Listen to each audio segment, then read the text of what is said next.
TET परीक्षा देणारे सर्व शिक्षक बंधू भगिनींना माझा नमस्कार आणि माझ्या यूट्यूब चॅनलवर तुम्हा सर्वांचे खूप खूप स्वागत.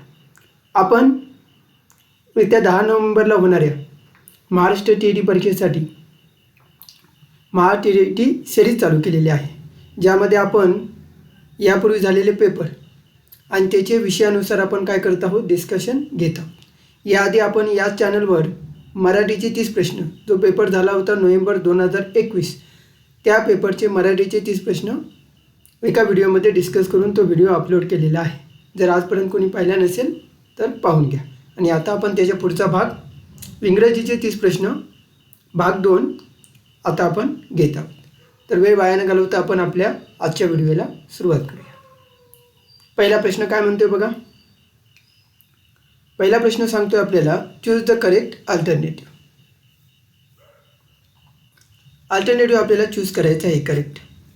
बघा पहिलं स्टेटमेंट काय म्हणते, this tree is older than that. आणि दुसरं स्टेटमेंट काय बघा, he is my elder brother. म्हणजे आपल्याला या ठिकाणी ओल्डर आणि एल्डर याचा कॉन्सेप्ट समजून घ्यायचा आहे. तर मला सांगा, ओल्डर कशासाठी वापरतो आणि एल्डर कशासाठी वापरतो. तर लक्षात घ्या, ओल्डर आपण जर आपल्याला तुलना वस्तूंची करायची असेल, नॉन लिव्हिंग थिंग, ऑब्जेक्ट, तर आपण ओल्डर वापरतो. किंवा जे आपल्या रिलेशनमध्ये नसतात, म्हणजे ब्लड रिलेशनमध्ये नसतात, त्यामध्ये जर तुलना करायची असेल तरी आपण ओल्डर वापरतो. परंतु एल्डर कशासाठी वापरतो, जे आपल्या ब्लड रिलेशनमध्ये असतात त्यांच्याकडे आपण एल्डर वापरतो. अनेक गोष्टी समजून घेतली पाहिजे. जेव्हा आपण तुलना ओल्डरने करतो त्या ओल्डर सोबत आपण द्यान वापरतो, लक्षात घ्या, द्यान वापरतो. परंतु एल्डर सोबत आपण टू वापरतो, हे तुम्ही लक्षात घेतलं पाहिजे, एल्डर टू. ओके, मग बघूया आपण पुन्हा एकदा प्रश्न. ट्री संदर्भात घेतले. ट्री म्हणजे काय, लिव्हिंग थिंग नाही आहे.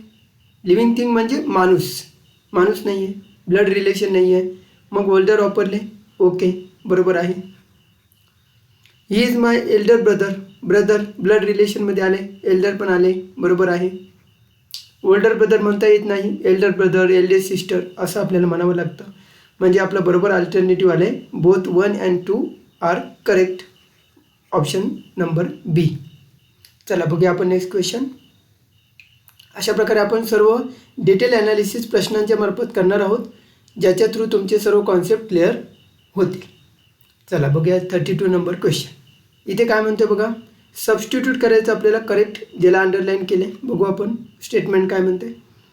We should get to the cinema early not to miss. याला आपल्याला सबस्टिट्यूट शोधायचं आहे. The beginning of the film. बघूया आपण काय म्हटलं, फॉर नॉट मिसिंग. फॉरचा काही संदर्भ इथे येणार नाही. फॉर नॉट मिसिंग असंही म्हणता येणार नाही, कारण नॉट असं फॉरला लावता येत नाही. वर्ब पाहिजे, वर्बला आपल्याला नॉट लावता येतं. In case not to miss नाही, हे पण बरोबर येणार नाही. In order not to miss हे बरोबर आहे. नो इम्प्रूव्हमेंट, कारण इम्प्रूव्हमेंट तर होते, त्यामुळे नो इम्प्रूव्हमेंट पण चुकीचं आहे. चला बघूया नेक्स्ट क्वेश्चन. आपल्याला करेक्ट अल्टरनेटिव्ह शोधायचं आहे. दिस इज डॅश न्यूज. ओके, पर्याय काय दिलेत बघा, लेटर, लेटेस्ट, लास्ट आणि लेट. समजून घ्या आपण. लॅटरचा अर्थ पहिला समजून घेऊया. समजा 2 ऑब्जेक्ट असतील. 2 ऑब्जेक्ट म्हणजे 2 पार्ट, काय म्हणू आपण त्याला, पार्ट. 2 पार्ट असतील तर, किंवा 2 व्यक्ती असतील. 2 व्यक्ती असतील तर जो पहिला ऑब्जेक्ट किंवा पहिला जो पार्ट असतो त्याला आपण म्हणतो फॉर्मर. फर्स्ट पोझिशननुसार फर्स्ट पाहिजे. आणि जो दुसरा असतो त्याला आपण म्हणतो सेकंड, लॅटर. तुम्ही हा शब्द ऐकला असेल कधी कधी, फॉर्मर PM, फॉर्मर मिनिस्टर, असं तुम्ही ऐकलं असेल. लॅटर म्हणजे सेकंड, पोझिशनमध्ये सेकंड. मग समजा तुम्ही मूवीला गेलाय तर मूवीच्या मध्ये एक ब्रेक असतो आपल्याला, त्याला आपण इंटरवल म्हणतो. म्हणजे 2 पार्ट होतात, जो पहिला इंटरवलच्या आधीचा आणि इंटरवलच्या नंतरचा. मग तुम्हाला नंतरचा पार्ट जर नाही आवडला तर तुम्ही असं म्हणता, the latter part of the movie was boring. लक्षात आलं. तुम्हाला लेटरचा उपयोग कसा करायचा आहे. Was boring. काय म्हटले बघा, बोरिंग. लक्षात आलं. पोझिशननुसार दुसरा. काय लक्षात घ्यायचं आहे, पोझिशन. पोझिशननुसार दुसरा आहे. कशा संदर्भात बोलतो आपण, पोझिशननुसार बोलतो. चला, लॅटरचं कळायला असेल. म्हणजे इथे लॅटर येऊ शकतं का, न्यूज काय पोझिशनमध्ये बोलणार का, नाही बोलणार. ठीक आहे, चला हा आपण कॅन्सल केला. हा काय म्हणते बघा, लेटेस्ट म्हणजे आत्ताची बातमी, लगेचची बातमी. बरोबर आहे, बातमी तर लगेचची पाहिजे, शिळी बातमी कोण ऐकत नाही, लेटेस्ट न्यूज असते. आता लास्ट म्हणजे काय बघा, तर लास्ट पण आपल्याला पोझिशननुसार लास्ट म्हणतो आपण. तो शेवटी आला, he is the last person. Okay, पोझिशननुसार आपण लास्ट म्हणतो. तशी न्यूजला आपण लास्ट म्हणता येणार का, नाही म्हणता येणार, काही पोझिशन दाखवत नाही. आणि लेटचा उपयोग तर तुम्ही असं करता बघा, let me speak, let me go, मला जाऊ द्या. म्हणजे एखादी परमिशन घेण्यासाठी पण लेट वापरतो. आता बघा अजून एक आपण शब्द बघूया. हा एक आहे लॅटर शब्द. तसाच एक शब्द आहे बघा लेटर, ज्यामध्ये फक्त एकच टी आला आहे. हा लेटर आहे बघा. तर हा लेटर तुम्ही कुठे वापरता बघा, तुम्ही चॅटिंग करताना मोबाईलवरती, व्हॉट्सअपवरती तुम्ही असं लिहिता बघा, TTYL. म्हणजेच काय, talk to you later. Talk to you later म्हणजे थोड्या वेळाने तुझ्याशी बोलतो. हा लेटर काय आहे बघा, थोड्या उशिराने. हा काय बघा, थोड्या उशिराने, थोड्या वेळाने जे आपण काम करणार आहोत तो लेटर आहे. लक्षात आलं सर्व कॉन्सेप्ट, लॅटर आणि लेटर. ओके, लॅटर कशासाठी, पोझिशन दाखवण्यासाठी. आणि पोझिशन पण कोणती, जी दोन ऑब्जेक्टमध्ये, फक्त दोनच, दोन ऑब्जेक्टमध्ये दुसरी. 3 व्यक्ती आल्या तर दुसऱ्याला आपण लॅटर म्हणू शकत नाही, 2च पाहिजे. आणि 2मध्ये पहिला आणि दुसरा असं आपल्याला म्हणता येईल. हा कॉन्सेप्ट क्लिअर झाला असेल. पुन्हा रिवाईज करून ऐका आणि कॉन्सेप्ट क्लिअर करून घ्या, म्हणजे तुमचे 2 मार्क कुठेही जाणार नाहीत. 2 मार्क म्हणजे TETसाठी 1 मार्क असतो. समजा हाच प्रश्न सरळ सेवा भरती देत असाल तर 2 मार्काला असेल. ओके, चला जाऊया पुढे. इथे सुद्धा आपल्याला करेक्ट अल्टरनेटिव्ह चूज करायचं आहे. बघूया आपण वाक्य, ही रॅन डॅश. आता बघा कोणतंही वाक्य कंप्लीट होण्यासाठी त्याच्यामध्ये एक सब्जेक्ट असावा लागतो आणि दुसरी इम्पॉर्टंट गोष्ट आहे व्हर्ब असावं लागतं. म्हणजे कर्ता आणि क्रियापद असावं लागतं म्हणजे वाक्य कंप्लीट होतं. तर बघूया आपण, ही सब्जेक्ट आहे, रॅन काय आहे, व्हर्ब आहे, म्हणजे वाक्य तर कंप्लीट आहे. आता व्हर्बच्या नंतर येणारा शब्द जो आहे तो एकतर काय असेल, ऑब्जेक्ट असेल किंवा ते व्हर्बला डिस्क्राईब करणारा शब्द असेल. मी जर असं म्हटलं आय ड्रिंक टी, तर मला सांगा आता टी काय आहे, ऑब्जेक्ट आहे आणि हा काय आहे, व्हर्ब आहे. एकतर तिथे ऑब्जेक्ट असेल, परंतु ऑब्जेक्ट कधी येईल, जेव्हा हे जे क्रियापद आहे ते सकर्मक क्रियापद असलं पाहिजे.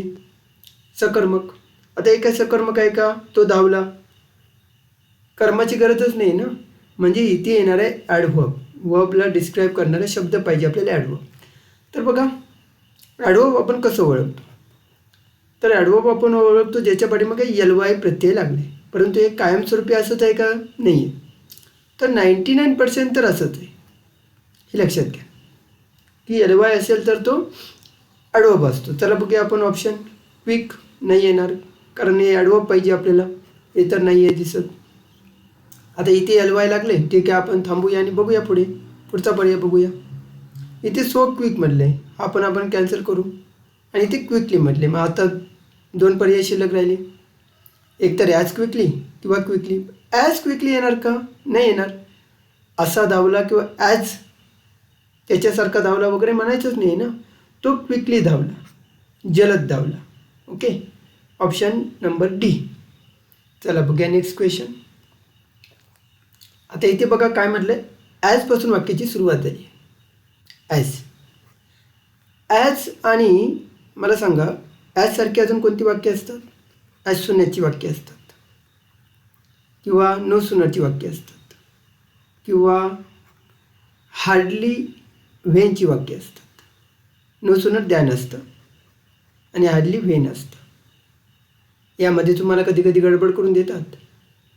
मग ही वाक्य आपल्याला काय सांगतात, तर दोन घटना, दोन इन्सिडंट जे कसे असतात, सायमल्टेनियस घडतात, पाठोपाठ घडतात, एकामागोमाग एक घडतात. म्हणजे आपण साध्या सोप्या मराठीत भाषेत बोललो तर एक घटना घडते न घडते तोच दुसरी घटना घडते. तर ह्या गोष्टीमध्ये ॲजसुद्धा येतं. आणि ह्या लक्षात घ्या, दोन घटना जे पाठोपाठ घडत आहेत त्यांचा काळ काय असला पाहिजे, सारखाच असला पाहिजे. म्हणजे टेन्स समानच असला पाहिजे. हा कॉन्सेप्ट तुम्ही लक्षात ठेवा. म्हणजे अशा प्रकारचं कोणतंही एक्झाम्पल तुमचं चुकणार नाही यामधलं कोणतंही. आता इथे बघूया आपण, as the festival approaches the number of customers dash. Approaches म्हटले. आता अप्रोचेस म्हणजे काय आलं बघा, हे लक्षात आलं असेल तुम्हाला. काय आलं आहे इथे, सिम्पल प्रेझेंट आलं आहे. काय आलं आहे, सिम्पल प्रेझेंट आलं आहे. म्हणजे आपल्याला दुसरी घटना म्हणजे काय झालं आहे, जसा फेस्टिवल येतो आहे की नाही तसं काय होतं, म्हणजे इथे कॉमा पाहिजे. द नंबर ऑफ कस्टमर्स म्हणजे जसं सण आला की गिऱ्हाईक काय होतं, वाढतं. म्हणजे इथं जर सिम्पल प्रेझेंट टेन्स असेल तर दुसरी जी ॲक्शन घडते किंवा दुसरा जो परिणाम रिझल्ट घडतो आहे त्याचासुद्धा सिम्पल प्रेझेंट टेन्स असला पाहिजे. बघूया आपण पर्यायामध्ये, इथे ES लागला आहे, हा असू शकतो. पुढे थांबूया आपण, बघू पुढे. विल लागलं आहे, हा तर सिम्पल फ्युचर आहे, हा नको आपल्याला. इज इन्क्रीजिंग, हा तर कंटिन्युअस प्रेझेंट आहे, हा पण नाही चालणार कारण पहिलं वाक्य आपलं सिम्पल प्रेझेंटमध्ये आहे. विल हॅव इन्क्रीज्ड, हा तर परफेक्ट फ्युचर आहे, नको आपल्याला कारण आपलं तर सिम्पल प्रेझेंटचं वाक्य आहे. म्हणजे आपला पर्याय बरोबर आहे ए. या प्रकारच्या एक्झाम्पलमध्ये टेन्स हा सारखाच असला पाहिजे. कॉन्सेप्ट क्लिअर करा. एका शब्दात लक्षात ठेवायचं आहे बघा, एका शब्दात कॉन्सेप्ट लक्षात ठेवायचं आहे, जेणेकरून तुमचं ॲन्सर कधीही चुकणार नाही बघा, कधी चुकणार नाही. तुम्ही आणखीन एक गोष्ट सांगेन, बरीच परीक्षा मी दिल्यात, इतर उमेदवार देत आहेत, तुमच्यासारखे अनेक कॅन्डिडेट परीक्षा देत असतात. आणि आपली सर्व परीक्षा पद्धती MCQ आहे, ज्याच्यामध्ये आपल्याला 4 ऑप्शन असतात. म्हणजे एका प्रश्नाचे 4 ऑप्शन्स. मग जर तुम्ही या 4चे 4 ऑप्शन घेऊन एकत्र जर विचार करायला गेलात तर प्रत्येक ऑप्शनवर तुमची एनर्जी किती टक्के लागली, 25%. तर तुम्ही असं न करता तुम्ही एक ऑप्शन घेऊन विचार केला पाहिजे. एका वेळेस फक्त एकच ऑप्शन, म्हणजे तुम्ही 100% एनर्जी एकावरच लावाल, 100% फोकस एकावरच होईल.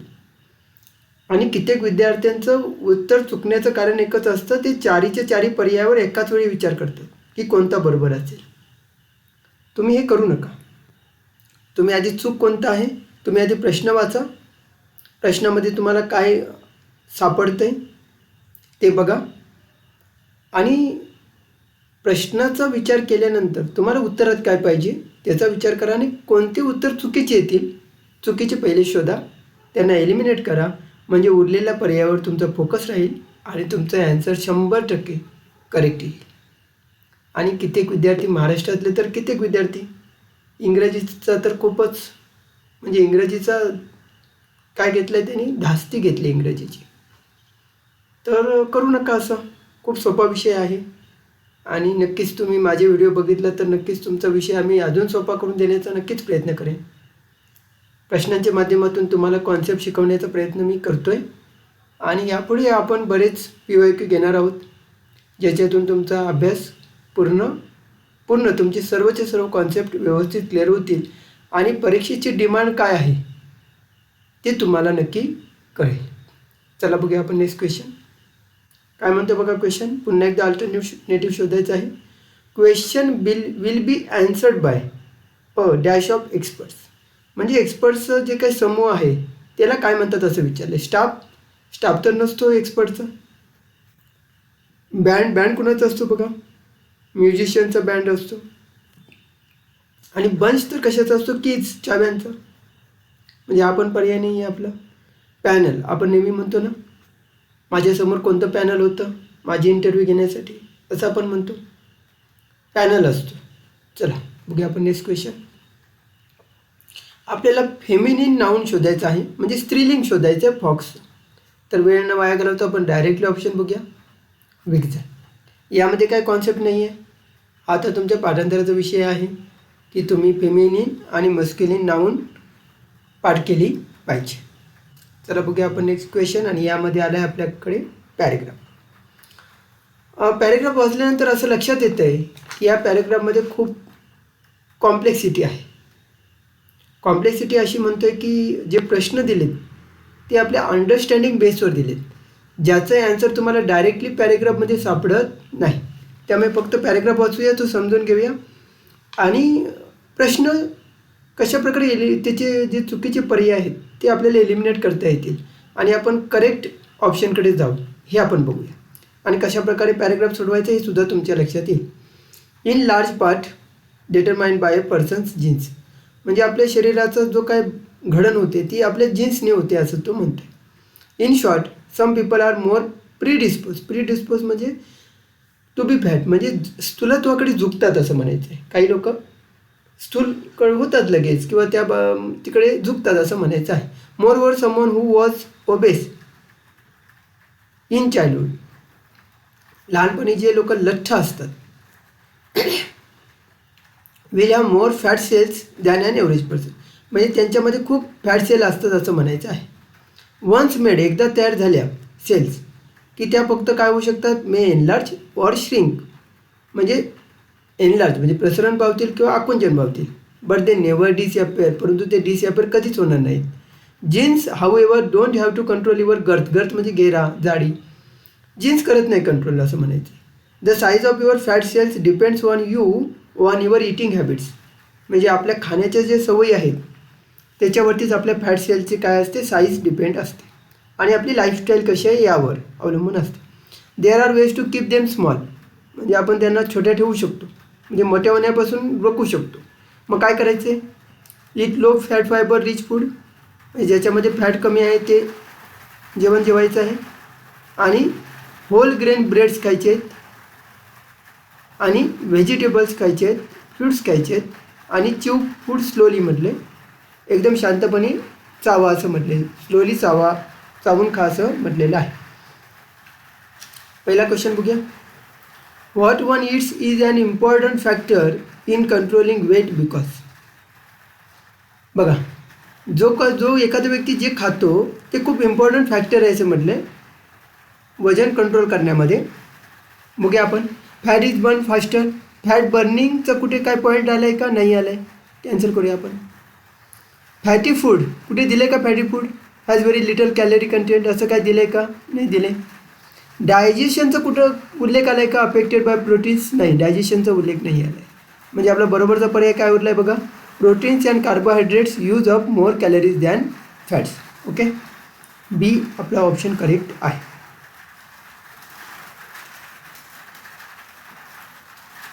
त्यानंतर 39 क्वेश्चन बघा. Body weight can be control best by doing exercises vigorously म्हणजे जलद, क्विक. आपल्याला जलद एक्सरसाइज करायला कुठे सांगितलं आहे का आणि करू शकतो का, नाही करू शकत. चला कॅन्सल करूया. फास्टिंग अँड विगरस एक्सरसाइज, पुन्हा एकदा विगरस शब्द आला आहे आणि फास्ट उपवास करणे हा पण आला आहे, असं काही सांगितलं नाही आहे. डायटिंग अलोन, डाएटचं पण कुठे काय आलेलं नाही आहे, म्हणजे आपला बरोबरचा पर्याय उरला mild daily exercise and proper diet असलं पाहिजे. चला पुढे बघूया. Some ways in which obesity म्हणजे स्थूलपणा लठ्ठपणा can be control by using the car occasionally. अरे कारचं कुठे काय आलं आहे का, कुठेच आलं नाही बघा, पॅरेग्राफमध्ये कार आलीच नाही कुठे, त्यामुळे आपण तो कॅन्सल केला. Use of bicycle as far as possible, पुढे कुठे बायसिकल दिलं होतं का, नाही दिले, चला आपण कॅन्सल केलं. Totally abandoning the use of lift टाळा म्हटले, लिफ्टचा कुठे उल्लेख आला आहे का, नाही, म्हणजे आपला बरोबरचा पर्याय उरला आहे making a series of small physical efforts, म्हणजे छोटे छोटे फिजिकल एफर्ट्स करायचे ज्याने आपला स्थूलपणा काय होईल, कंट्रोल होईल. चला पुढे फर्स्ट क्वेश्चन आलं आहे. What can we conclude about exercise from the passage, काय आपण कन्क्लुजन काढू शकतो, काय निष्कर्ष काढू शकतो. Exercise helps only in controlling the body weight, हे लक्षात घ्या, हे शब्द आहेत, हे कीवर्ड्स आहेत. ओनली म्हटलं फक्त बॉडी वेट कमी करू शकतील एक्सरसाइज, नाही असं काय होणार नाही. बरेच फायदे असतात. कोणत्याही गोष्टीचा एकच फायदा असतो का? ही बघा लक्षात घ्या, ओन्ली याने काय होतं, एक्स्ट्रीम कंडिशन होते. कोणत्याही गोष्टीची अशी एक्स्ट्रीम कंडिशन नसते, लक्षात घ्या, की एकच गोष्ट त्याच्यातून मिळते आपल्याला, असं कधी होत नाही. त्यामुळे या शब्दांकडे लक्ष द्यावं लागतं आपल्याला.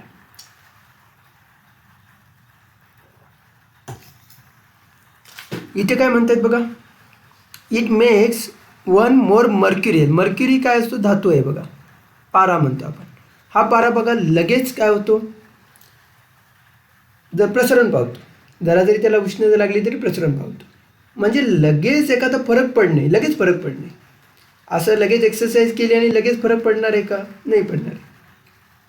इथे काय म्हटलं बघा, it is difficult to do exercise. Exercise करणे कठीण आहे म्हणतात. Which is effective. असं काय होणार आहे का?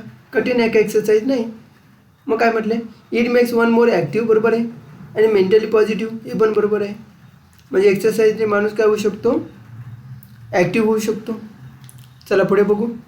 In determining whether one is going to be fat or thin, की एखादा माणूस जाड होणार आहे का बारीक होणार आहे, हे डिटरमाइनिंग करताना कशाशी काय बघितलं पाहिजे.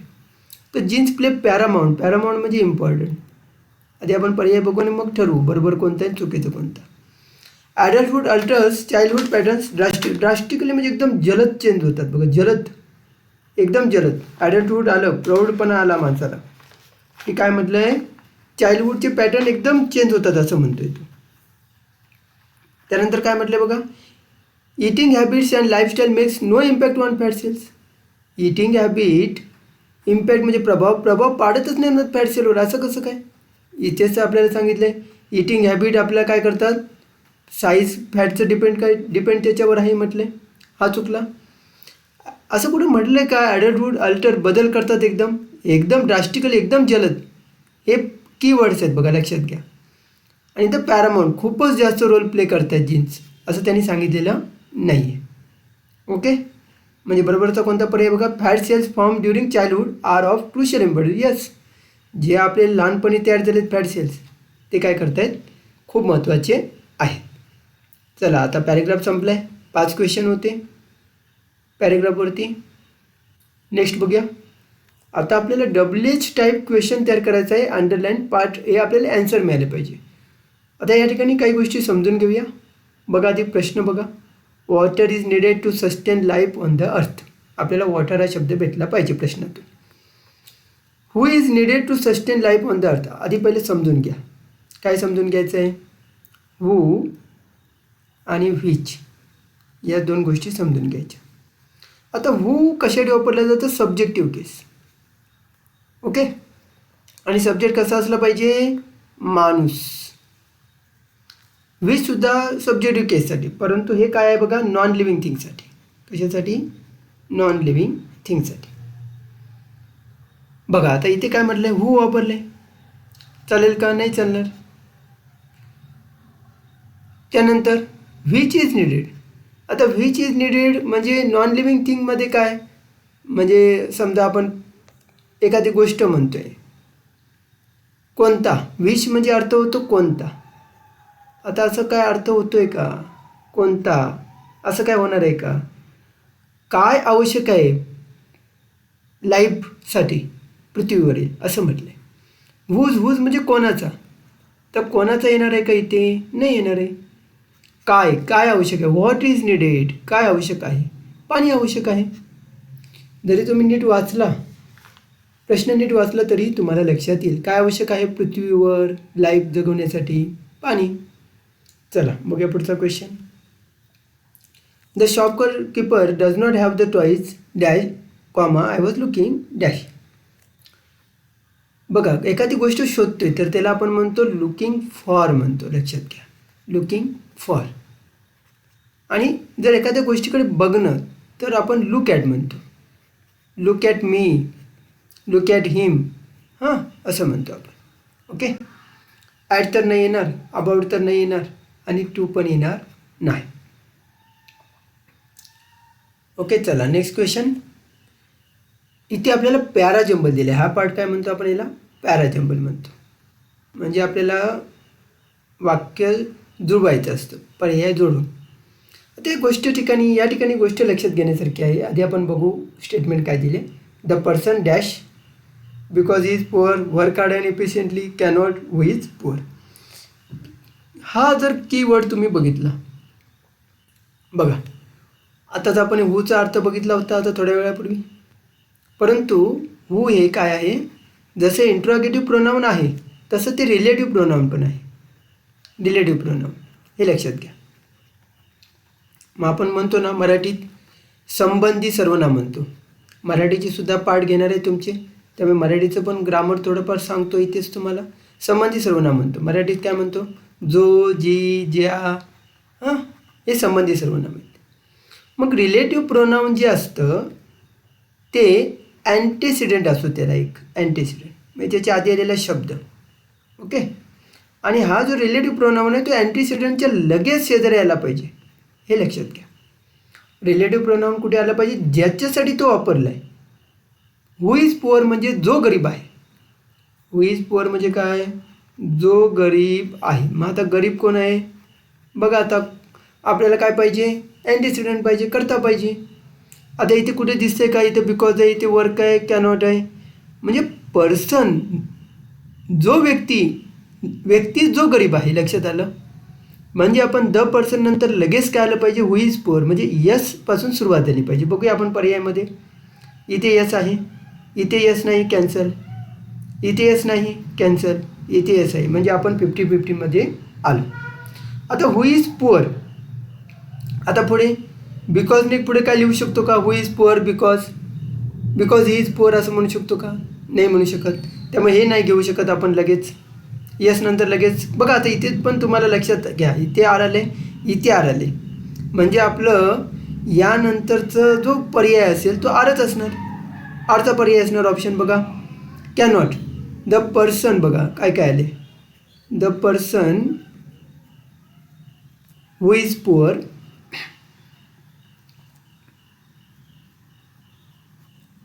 पुढे काय आले बघा, आर आले, म्हणजे कॅनॉट तर आलंच पाहिजे. कॅनॉट. आता कॅनॉट नंतर आपण काय घेऊ शकतो, बिकॉज घेऊ शकतो का, नाही घेऊ शकत.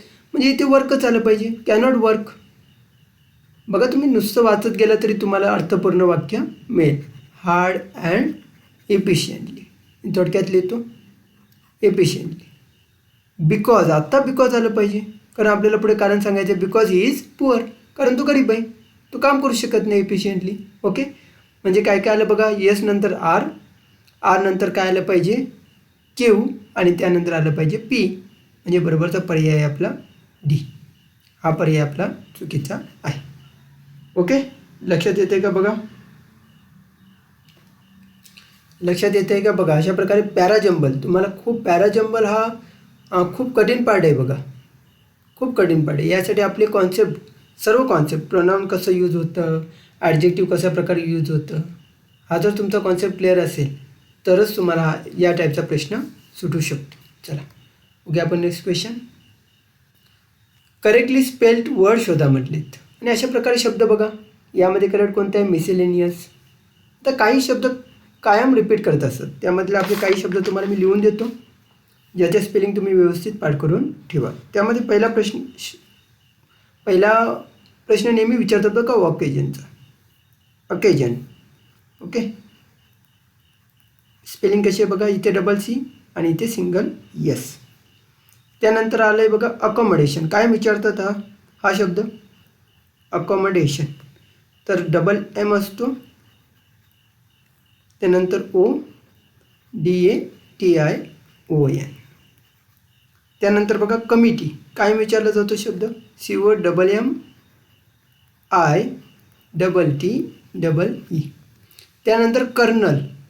प्रोनाऊन्सिएशन जरी कर्नल असेल तरी पण स्पेलिंग असते COLONEL, वाचताना आपण वाचतो कर्नल. त्यानंतर बघा लेफ्टनंट. LEUTNANT अशी असते स्पेलिंग लेफ्टनंटची. ओके. 5 शब्द तुम्हाला दिलेत. हे 5 शब्द कायम परीक्षेत रिपीट होत आलेले आहेत. चला बघूया आपण next question. Choose the proper article. आर्टिकलचा प्रश्न आला आहे. खूप सोपं आहे बघा आर्टिकल वापरायला. तुम्ही आजपर्यंत नुसतं मला वाटतं कित्येक जणांनी असंच पाठ करून ठेवलं असेल की ज्याच्या सुरुवातीला आपल्याला काय दिसतो बघा. आपल्याला माहिती आहेत व्हॉवेल आहेत 5 आणि बाकीचे आहेत कॉन्सोनंट इंग्लिशमध्ये. ओके, मग व्हॉवेल कोणते आहेत तर ए, ई, आय, ओ, यू. हे व्हॉवेल दिसलं की आपण ॲन वापरतो त्याच्यासाठी. ओके, आणि कॉन्सोनंट दिसलं का त्याच्यासाठी आपण ओ वापरतो. आता एक गोष्ट समजून घ्या, ॲन आणि ए हे जे वापरायचे नियम आहेत ती एक गोष्ट दाखवण्यासाठी एक गोष्ट दाखवण्यासाठी आपण ए किंवा ॲन वापरतो. ती पण कशी असली पाहिजे, काउंटेबल असली पाहिजे, काउंटेबल नाऊन. काही गोष्टी आता तुम्हाला खूप फास्ट होतील कारण मी आता कॉन्सेप्ट शिकवत नाही, तुम्हाला खूप डिटेल जात नाही आहे. जेवढं प्रश्नासाठी सांगता येईल तेवढं सांगण्याचा प्रयत्न करतो. काउंटेबल म्हणजे मोजता येणारे नाऊन पाहिजे तरच ॲन आणि ए वापरता येतं. ठीक आहे. आता एक गोष्ट लक्षात घ्या, ही झाली पारंपरिक पद्धत तुमची. आता आर्टिकल वापरायला आपल्याला मराठी मुळाक्षरांचा उपयोग करायचा आहे. तुम्ही म्हणाल सर कसं काय, मराठी मुळाक्षरांचा उपयोग करून आपण कसं काय आर्टिकल काढू शकतो, कसं काय आर्टिकल आपण बरोबर करू शकतो. तर लक्षात घ्या, मराठीत जे स्वर आहेत अ पासून आहापर्यंत, अ पासून आहापर्यंत हे आहेत मराठीतले स्वर. जर आपल्या इंग्रजी शब्दांचा उच्चार या स्वरांप्रमाणे होत असेल, लक्षात घ्या काय म्हणते, या स्वरांप्रमाणे होत असेल तरच काय वापरायचं, ॲन वापरायचं. मला सांगा, हा जो शब्द आहे यूजफुल, मला सांगा याचा उच्चार कसा होतोय, यने होतोय ना, यने होतोय. मला सांगा य स्वर आहे का व्यंजन, तर आपण मराठीप्रमाणे य काय आहे, व्यंजन आहे. तुम्ही हे बघितलात, ए पाठ केला समजा, ए, ई, आय, ओ, यू दिसतोय म्हणून तुम्ही ॲन वापराल तर तो चुकेल कारण याचा उच्चार होतोय यने, यूजफुल. त्यामुळे इथे आलं पाहिजे अ. लक्षात आलं आहे तुम्हाला, कॉन्सेप्ट कळाला आहे बघा. यूजफुल यने सुरुवात होते. समजा असं दिलं असतं अम्ब्रेला, काय दिलं असतं, अम्ब्रेला, हां, तर अम्ब्रेलासाठी ॲन अम्ब्रेला म्हणता आलं असतं कारण याचा उच्चार होतोय आणि काय आहे, स्वर. आता समजा तुम्हाला असं न देता या आयनसाठी तुम्हाला सांगितलं असतं, इथे तुम्हाला जर डॅश दिली असती तर तुम्ही आयनसाठी काय वापरलं असतं, डेफिनेटली इथे आय दिसतंय मग तुम्ही काय केलं असतं, आयनसाठी ॲन वापरलं असतं. पण हे चुकलं असतं का. आयन काय आहे मला सांगा, आयन आहे मटेरियल नाम, म्हणजेच आपण त्याला काय म्हणतो, पदार्थवाचक नाम. आणि पदार्थवाचक नाम कधी 1, 2 असं मोजता येतं का, नाही मोजता येत. हा धातू आहे आणि धातू कसं काय 1, 2 मोजणार. पाणी आपण मोजतो का 1, 2, पाणी आपण 1, 2 मोजतो का, नाही, लिटरमध्ये मोजतो. आलं लक्षात. त्यामुळे ते अनकाउंटेबल नाऊन आहे. आणि आता सांगितलं तुम्हाला ॲन आणि अ कशासाठी वापरायचं आहे, जर काउंटेबल नाऊन असेल तरच वापरता येईल, अनकाउंटेबल नाऊनला वापरता येत नाही आणि मटेरियल नाऊनला तर वापरता येणार नाही. त्यामुळे ॲन आयन येणार नाही. बघा इथे नुसतं आयन दिले. कदाचित तुम्हाला असं देऊ शकतील पुढच्या वेळी, 2 ठिकाणी असं डॅश देऊ शकतील, मग तुम्ही काय वापरणार. कॉन्सेप्ट आपला क्लिअर असला पाहिजे की आपल्याला ए आणि ॲन फक्त काउंटेबल नाऊनसाठी वापरता येतं आणि अ वापरताना ते व्यंजनासाठी आणि ॲन वापरताना स्वर. उच्चार कसा असला पाहिजे, आपल्या मराठीतल्या स्वरांसारखा. आता मराठी तर तुम्हाला येत असेल, इंग्रजीची भीती वाटू दे, पण मराठी तर येतच असेल. मराठी त्याचा उच्चार करून पाहायचा. जर मराठीच्या स्वरामध्ये असेल तर ॲन घ्यायचं आणि नसेल तर मात्र काय घ्यायचं, अ घ्यायचं. Okay, ion is a useful metal, असं ते तुमचं उत्तर येईल. ओके, चला next question. Choose the most suitable one word for the given expression. One word substitution म्हणतो. एक शब्द शोधायचा आहे समूहासाठी. A person who leads a simple life devoting himself to contemplation and meditation. Meditation म्हणजे ध्यान, म्हणजे स्पिरिच्युअल वर्कसाठी जे काय असेल ते. चला आपण पहिला शब्द बघूया, अल्ट्रुइस्ट. अल्ट्रुइस्ट म्हणजे हा वेलफेअर ऑफ अदरसाठी काम करतो, म्हणजे दुसऱ्यांच्या कल्याणासाठी काम करतो. आता कल्याणाचं दिलं आहे का, आपल्याला धार्मिक दिले, ध्यान दिले, म्हणजे हा नाही येणार. एस्थेट म्हणजे काय बघा, एस्थेट म्हणजे जो खूपच काय करतो, कलेवर प्रेम करतो, कलेवर प्रेम करतो, सुंदर गोष्टीवर प्रेम करतो, तसं नाही ते वरती दिलेलं. आणि कॉन्झर्वेटिव्ह म्हणजे संवर्धन करणारं, संवर्धन. आता संवर्धन करणाऱ्याचा काय दिलं का संदर्भ नाही दिले. म्हणजे आपला बरोबरचा पर्याय ॲस्केटिक. ॲस्केटिक म्हणजे जो ध्यानधारणा करतो आणि स्पिरिच्युअल वर्क करतो त्याला आपण ॲस्केटिक असं म्हणतो. चला बघूया नेक्स्ट क्वेश्चन. काय म्हटलं आहे? Cardinal number for the given a million. सारखं ऐकता की नाही तुम्ही? माझे मिलियन फॉलोवर्स आहेत, मिलियन व्ह्युअर्स आहेत. मग मिलियन म्हणजे काय? एक असतं लाख आणि दुसरं असतं 10 लाख. काय होईल? 10 लाख. 10 लाख म्हणजेच मिलियन. ओके. मग बघूया आपण इथे एकक, दशक, शतक, हजार, 10,000, लाख. 1 लाख दिले. पहिलाच पर्याय तुम्हाला चुकवण्यासाठी. ज्याला मिलियनचा अर्थ नाही कळेल तो याला बरोबर करेल. पुढे बघूया एकक, दशक, शतक, हजार, 10,000, लाख, 10 लाख, करोड. 1 करोड दिले. आपल्याला 1 करोड नको आहे. इथे तर 10,000 दिले, हे तर नकोच आहे. आणि इथे हा पर्याय आपला करेक्ट आहे 10 लॅक्स. चला बघूया next question. Identify which part of the sentence has an error. Error कोणत्या पार्टमध्ये आहे?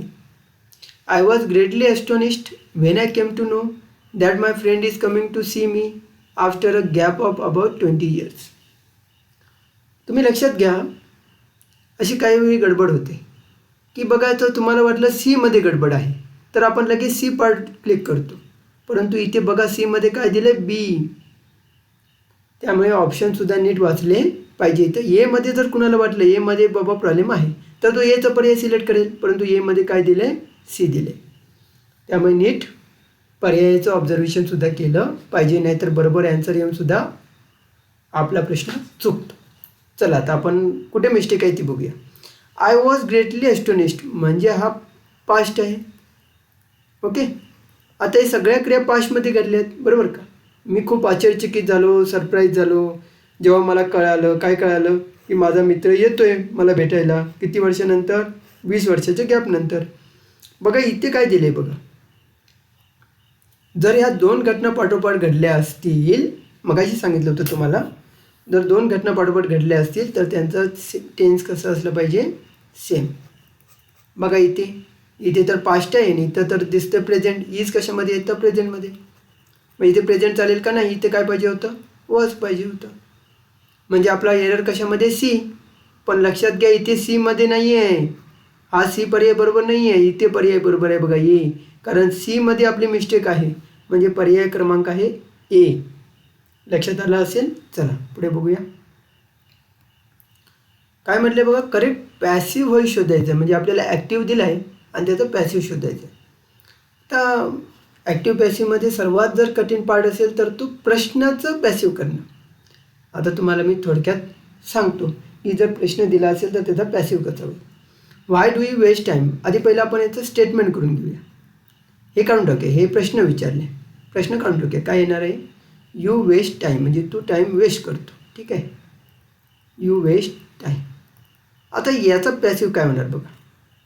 यू वेस्ट हां म्हणजे सिम्पल प्रेझेंट टेन्स आहे. पहिलं काय येतं? Object time. आता सिम्पल प्रेझेंट असल्यामुळे हेल्पिंग वर्ब येणार इज. याचा पास्ट पार्टिसिपल येणार वेस्टेड आणि बाय लिहून करता बाय यू.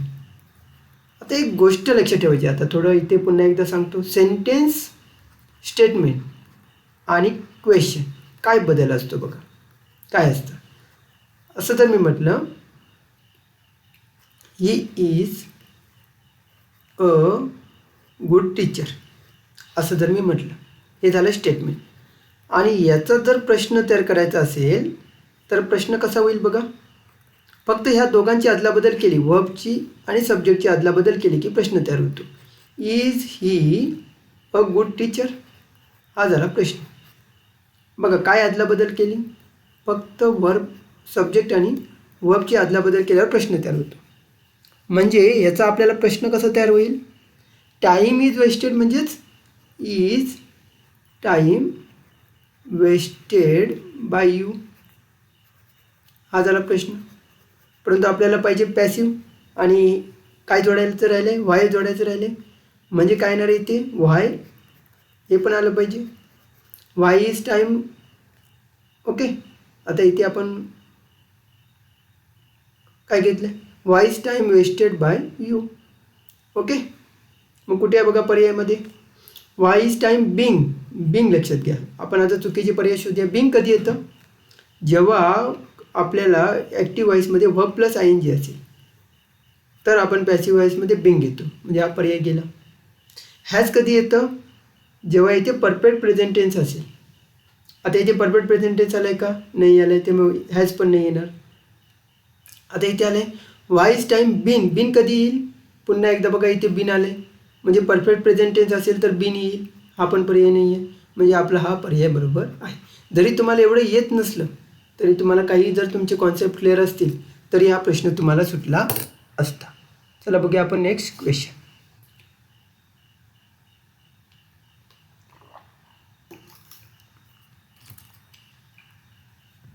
आपल्याला आता शोधायचं आहे अँटोनिम, म्हणजे विरुद्धार्थी शब्द शोधायचा आहे. आधी पहिलं अक्विजिटिव्ह म्हणजे काय ते समजून घ्या. अक्विजिटिव्ह म्हणजे काय, तर खूप तीव्र इच्छा असणे, डिझायर असणे, स्ट्रॉंग डिझायर असणे. कशाची, की गोष्टी मिळवण्याची, भौतिक गोष्टी मिळवण्याचे एक स्ट्रॉंग डिझायर असतं, म्हणजे सुखसुविधा मिळवणे थोडक्यात. मिझरली म्हणजे काय, कंजूस.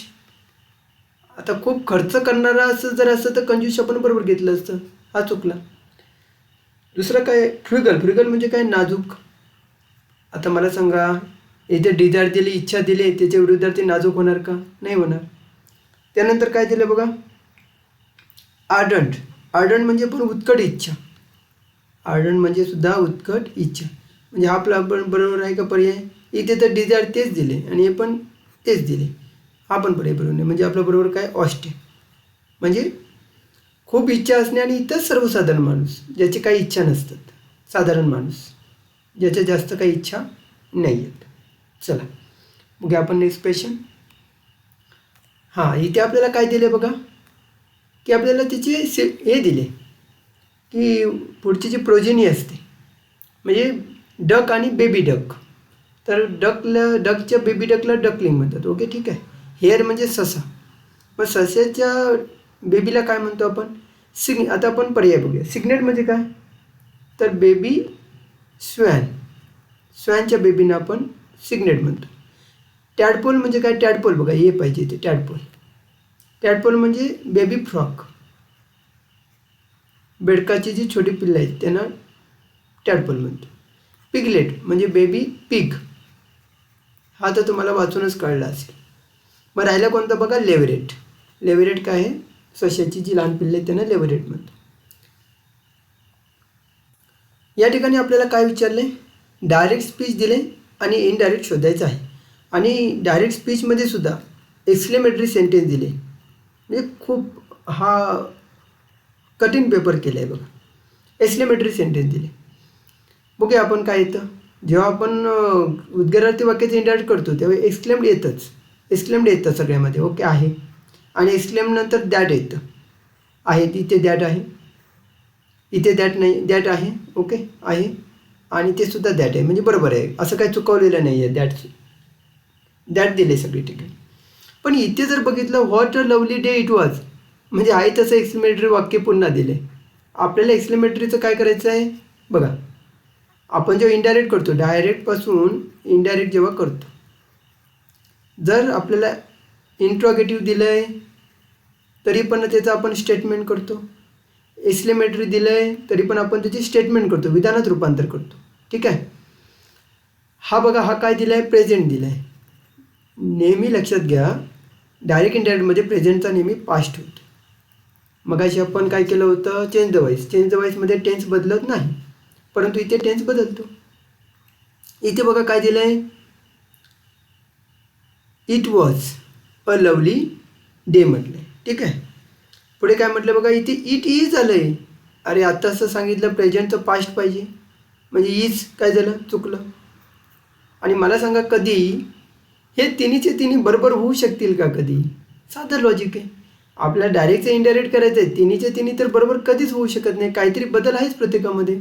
म्हणजे हा पर्याय गेला. मला सांगा आलं का नाही उत्तर आपलं. ज्याला साधारण जरी नॉलेज असलं, फक्त एवढ्या नॉलेजवरती प्रेझेंटचं पास्ट होतं एवढं जरी नॉलेज असतं तरी हा प्रश्न तुम्हाला सुटला असता बघा आपला करेक्ट ऑप्शन.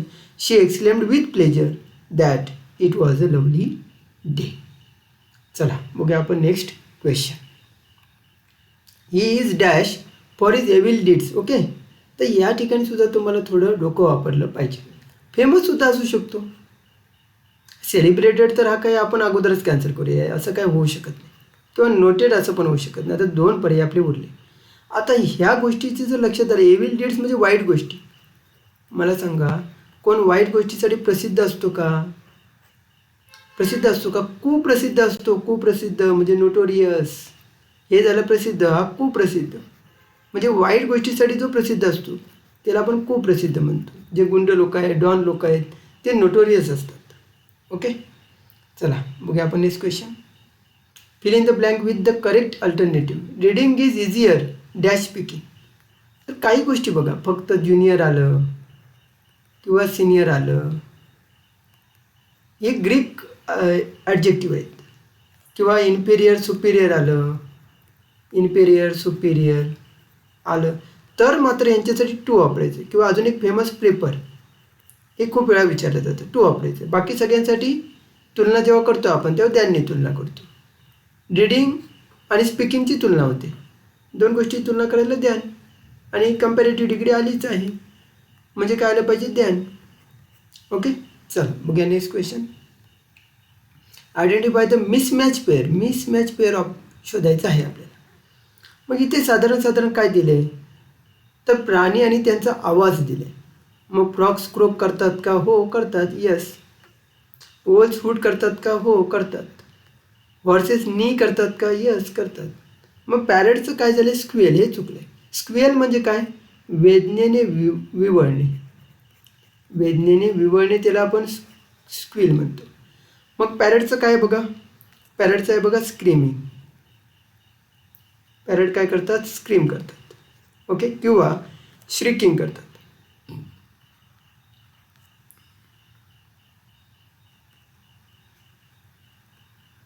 ओके, चला बघूया आपण नेक्स्ट क्वेश्चन. म्हणजे आपलं बरोबरचा पर्याय बघा, उत्तर काय आहे आपलं? ए नंबरचं उत्तर आहे. हे बरोबर आहेत. आपल्याला शोधायचं मिसमॅच पेअर, म्हणजे आपलं पर्याय आहे ए. चला बघूया आपण.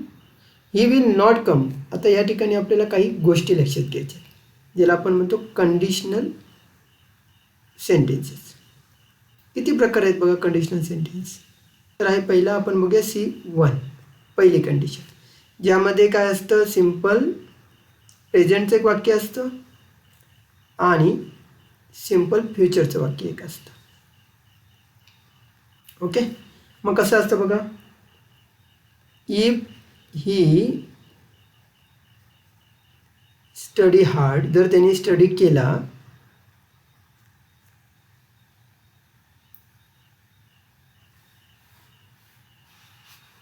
तर काय येणार बघा? He will pass. इथे काय आलं पाहिजे? Studies. Okay, if he studies hard he will pass. दुसरी कंडिशन आहे बघा C2. एक असतं सिम्पल पास्टचं वाक्य आणि दुसरं वाक्य असतं ज्याच्यामध्ये वूड येतं.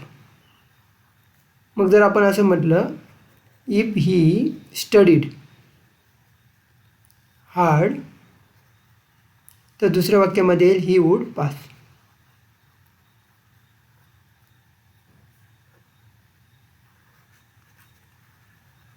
आणि तिसरी कंडिशन आहे बघा, पहिल्या वाक्यामध्ये हॅड प्लस V3, तर दुसऱ्या वाक्यामध्ये would have plus V3. Would have plus V3. म्हणजे हेच वाक्य कसं येईल बघा. If he had studied hard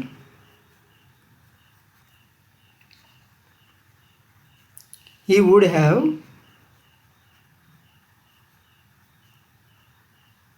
past. Okay, I hope तुम्हाला हे तिन्ही कंडिशन कळले असतील. आता इथे काय म्हटलं बघा, ही विल नॉट कम म्हणजे सिम्पल फ्युचर आहे. मग त्याच्या जोडीला काय पाहिजे? सिम्पल प्रेझेंट पाहिजे. ओके, बघूया आपण. आय डू नॉट थिंक असं तर येणार नाही. I may think, I thought आहे तर पास्ट झाला. आय थिंक, मला असं वाटतं की तो येणार नाही. चला पुढचा क्वेश्चन बघू. इथे आपल्याला विचारलं आहे की जी फ्रेज दिली राय फेस, त्याच्याबद्दल आपल्याला करेक्टली सबस्टिट्यूट लिहायचं आहे. राय फेस म्हणजेच शो डिसअपॉइंटमेंट. ओके, बघूया last question. The doctor dash the patient from taking certain medicine. Ban म्हणजे बंदी. डॉक्टर बॅन करू शकतात का कुणाला, पेशंटला? नाही करू शकत. प्रिस्क्राईब म्हणजे लिहून देणे. जे डॉक्टर लिहून देतात ट्रीटमेंट त्याला प्रिस्क्राईब म्हणतात. हे तर नाही आहे. प्रोहिबिटेड, यस, मनाई करणे. मनाई करतात, डॉक्टर मना करू शकतात. मनाई करणे. आणि प्रोस्क्राईब पण मनाई करणे आहे, परंतु प्रोस्क्राईब म्हणजे कायद्याने मनाई करणे. डॉक्टर कायदा करून मनाई नाही करत ना. शासन करू शकतं, कायद्याने मनाई करू शकतं की तुम्ही हे करू नका. ओके, डॉक्टर नाही करू शकत. म्हणजे आपला बरोबर पर्याय बघा, प्रोहिबिटेड. ओके, चला, आपले 60 क्वेश्चन झालेले आहेत. आपण सर्व कॉन्सेप्ट बघण्याचा प्रयत्न केला प्रश्नांच्या माध्यमातून. आय होप तुम्हाला हा व्हिडिओ आवडला असेल. नक्कीच व्हिडिओला लाईक करा. खूप मेहनतीने PPT तयार करावे लागतात आणि एक अर्ध्या तासाचा व्हिडिओ बनवण्यासाठी खूप तास आम्हाला मेहनत करावी लागते. ते समजून घेणं, त्याचं एक्सप्लेनेशन करणं. तुम्ही एक लाईक करू शकता, व्हिडिओ खाली कॉमेंट करू शकता की तुम्हाला खरंच हा व्हिडिओ युजफुल आहे का, किंवा तुम्हाला खरंच याच्यातून तुमचे कॉन्सेप्ट क्लिअर होतात का, आणि मी अशाच प्रकारचे व्हिडिओ अजून तयार करावेत का. नक्कीच कॉमेंट करा. तुमच्या कॉमेंटने मला नक्कीच प्रेरणा मिळेल आणि अशा प्रकारे तुमची 10 नोव्हेंबरची परीक्षा होईपर्यंत आपण असे अनेक PYQ डिस्कस करत जाऊ, जेणेकरून तुमचा कॉन्सेप्ट क्लिअर होईल आणि परीक्षेत तुम्हाला नक्की त्याचा फायदा होईल. व्हिडिओ शेवटपर्यंत पाहिल्याबद्दल धन्यवाद. Thank you very much.